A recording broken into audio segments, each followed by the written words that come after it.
তদন্ত করুন, সঠিক সুষ্ঠু তদন্ত করুন।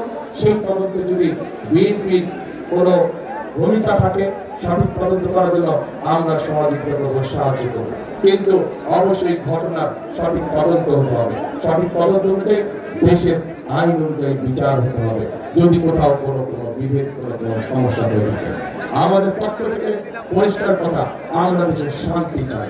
মুসলমান, হিন্দু, খ্রিস্টান, বৌদ্ধ সকলকে নিয়ে আমরা শান্তিতে বসবাস করতে চাই এই দেশে।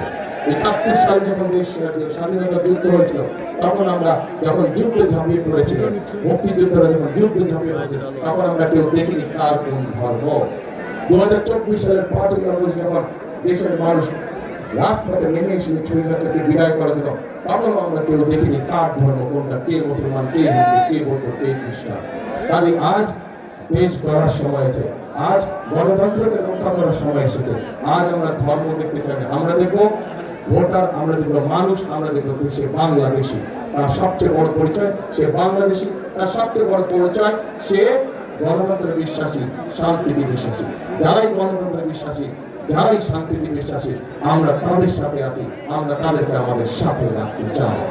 প্রিয় ভাই বোনেরা, প্রিয় ভাই বোনেরা, বিগত ১৬ বছর আমরা কয়েকটি তথাকথিত নির্বাচন দেখেছি, নিশিরাতের নির্বাচন দেখেছি, আমিরাতের নির্বাচন দেখেছি, গায়েবী নির্বাচন দেখেছি।